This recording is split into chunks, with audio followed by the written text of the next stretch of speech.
From the Weather NorCal Command Center, this is your Evening Update. Furniture and Mattress 86 is stocked with mattresses. Mattresses starting at $149. Try our 120-night trial. Mattresses come with a 20-year warranty. Up to 72 months, 0 interest. Free local delivery and pickup. Furniture and Mattress 86 on Merchant Avenue across from the post office in Reading. If you find it for less, you should buy it.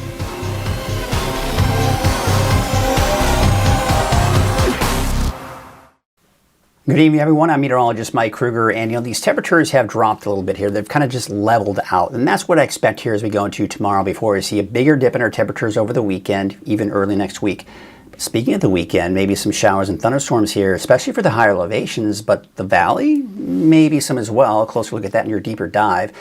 But no big heat waves are in sight. Now, there is a little bit of a threat toward the end of next week, but we'll certainly keep a close eye on that and keep you updated and look at that also in the deeper dive. But in the meantime, here is a look at your Krueger's Quickcast for your Thursday, August 14th. We're going to go ahead and start with our temperatures for tonight, dropping down to the upper 60s for the valley, 40s and 50s for the mountains. The coast, we're probably looking at temperatures as usual with mostly cloudy skies and fog, with temperatures there in the low to mid 50s. All right, tomorrow morning you're heading out the door. There's the fog for the coast. Temperatures are going to be in the 50s there, mid 60s for the valley by 8 o'clock in the morning. So warm up a little bit here, but we are seeing some of that more mild air begin to move on in, although it may be just a tad warmer for tomorrow. You see how the big batch of clouds off to our west, that's significant to take note because that has some moisture that could bring us a chance for some thunderstorms here over the weekend, but not necessarily tonight or tomorrow for that matter. So you can see that fog returning for most of the areas along the coast here. That continues through the afternoon. Futurecast picking up on a few light showers trying to develop in the Siskiyou County area, but overall that won't reach the ground if it even develops. And even if you do reach the ground, you're talking about a sprinkle or two, and that would most likely be the extent of it. And then Friday night into Saturday is when we start to see some of those showers begin to move in and maybe even some thunderstorms. But tomorrow, not necessarily the case, just a slightly warmer day. Mid to upper 90s, even around 100 degrees for places like Reading. Upper 60s for some of you along the coast, actually. So we're seeing warmer temperatures for the coast as well, and 80s and 90s for the higher elevations. We take a look at that 7-day outlook for the valley. Yeah, I've included a chance for showers, maybe even some thunderstorms for places like Reading and Red Bluff. They're slim chances, and it probably won't be a big deal if we see anything, but that's where we've got the best chance for now. Chico most likely dry, and then we start to warm up going through next week. Showers on Saturday for the coast as well as the inland areas, maybe some thunderstorms for Trinity County for Saturday, Sunday, drying out and warming up next week. And for the rest of the mountains, including the eastern mountains, you've got the chance for thunderstorms over the weekend, drying out and warming up for next week as well. All right, that's a look at your Krueger's Quickcast. I do want to remind you that there is a free Weather NorCal app that you have access to. And just go to your app store, search for Weather NorCal, and download the app for free. You've even got widgets, you've got current conditions, you've got local radar, you've got access to watch the latest video forecast, neighborhood forecast, fire conditions, the works. So check it out, Weather NorCal free app. All right, let's take a look at the fire weather sponsored by Garmin's Tractor Service. This is just looking at the conditions out there, the wind, the humidity, the heat, right? So we do have those winds staying fairly strong from the north tomorrow morning. That will probably keep that fire weather elevated. And you can also see they really start to pick up, especially for western Tehama, Glenn, and even Shasta counties, upwards of 30, 40 miles per hour. Elevated fire risk will continue even through the day on Friday. And then Saturday morning, looks like the winds do subside a little bit here, but then picking up your typical afternoon breezes coming in for Saturday afternoon. So looking at that fire weather risk, yeah, you can see here for Friday afternoon, I mean, across the board in the valley, we do have that high fire danger, but not as bad. It looks like some improving conditions for the higher elevations. Now, as we go into Saturday, because we're just looking at your typical conditions and the humidity levels, look how high they are compared to where we typically are. We're in that that 30% range, which is much higher than we typically are. That is helping to really de-escalate, that is, that fire weather risk down to the low to moderate category, and mainly within that low category for the higher elevations. So that's the good that's coming out of that moisture. The bad will be, yeah, potential for thunderstorms and dry lightning strikes. A lot of moisture right here, but where is it all coming from? Because we don't typically see systems like this with a lot of moisture coming in from the Gulf of Alaska. Well, there's a reason for it. We've got a lot of moisture over the western Pacific. The jet stream is positioned just so that it's tapping into that moisture, and you see where it's going? It's going straight for the Pacific Northwest. Now, I think the Pacific Northwest will see the bulk of this activity. Now, when I say that, this is, by definition, an atmospheric river. But I want to stop you right there, what you're thinking. Oh my gosh, they're going to see a ton of rain and flooding. Nope, not even close. They're going to be looking at more moisture than we typically see for this time of the year, and typically atmospheric rivers are associated with winter type of systems. So that's something to keep in mind as well. So yes, there will be measurable rainfall, and it'll impact the most the folks in the Pacific Northwest.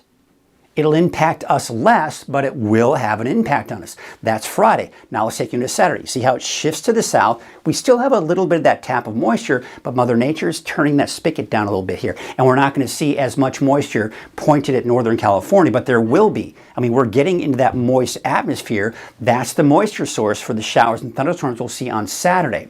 Now, that'll shut itself off and shift to the south on Sunday, but we still have some leftover moisture over Northern California that we'll be able to tap into, bringing us more mountain thunderstorms on Sunday.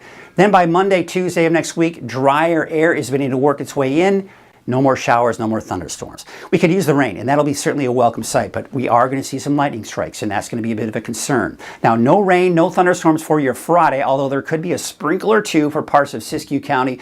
But since the air is so dry, we got to saturate it first. Once the air gets more saturated, then we'll start to see that measurable rainfall kicking on in here. So by Friday night, Saturday, we're starting to see this boundary. See this boundary right here? This is one of the lifting mechanisms for us to see those showers and thunderstorms popping up. That's Saturday morning, and then by Saturday afternoon, we start to see some afternoon convection. So you can see not very widespread, but scattered, isolated showers and thunderstorms in the mountains. But look at that. It could be working its way into, say, Red Bluff, northward, maybe Redding. The farther south you go, the chances may be a bit slimmer. And there seems to be some focus here, at least based on this model, off to the north and east. But I do want to take note that we could still see more activity off to the west as well as we take you through Saturday afternoon. Then by Sunday, we do start to see, there's a, by the way, midnight, Saturday and Sunday, see how it's still kind of in the valley there a little bit here.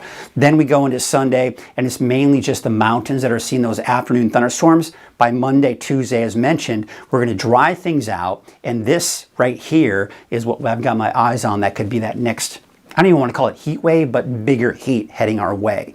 So here's a look at the overall pattern with that heat. It's actually retreating off to the east. This is retreating to the west. More mild air is moving on in over the weekend. However, what you'll notice as this dives down to the south, this is going to amplify and move closer to us by the time we do get into the middle and latter part of next week. Now, I'm not terribly concerned at this point. I think this is going to suppress that heat for Thursday. This may suppress the heat by the end of next week, but we'll have to kind of wait and see. So, if this takes a different path, if this moves more to the north, then this could allow to build in stronger, and temperatures may be higher than what I'm forecasting here by the end of next week into that next weekend. But for now, I don't expect any major heat waves. Cooler weather, as I mentioned, over the weekend, but it warms back up slightly above normal as we go through next week. Taking a look at your wave heights, you can see they are dropping here for your Friday. There's a look at Friday at 6 p.m. We take you into Saturday. As that system approaches, we will probably start to see those wave heights begin to increase.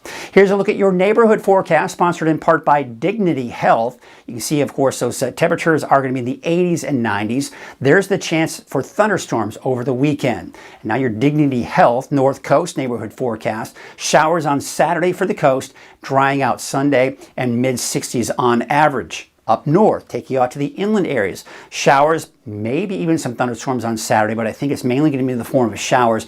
Most of those thunderstorms will be in the mountains. And there you can see your Dignity Health Siskiyou County neighborhood forecast. Temperatures mainly in the mid-80s, give or take. Thunderstorms over the weekend, drying out and warming up through next week. That is the same song and dance for Modoc County as well.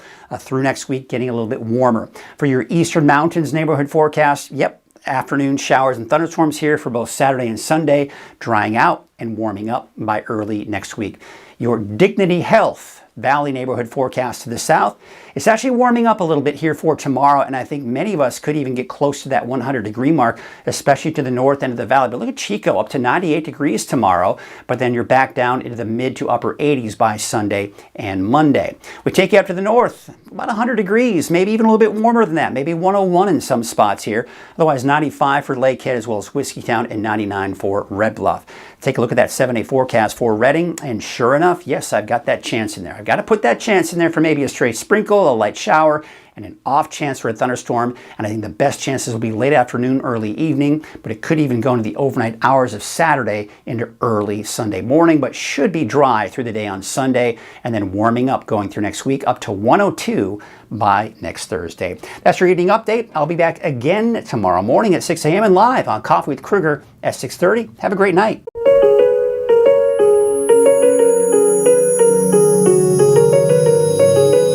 Barr & Mudford is a top, established firm here in the North State. Founded over a half-century ago, Barr & Mudford is protecting the rights of our neighbors and community.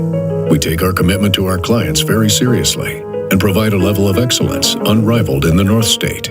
Barr & Mudford, standing up for the rights of our neighbors and our beautiful community, serving Northern California with excellence.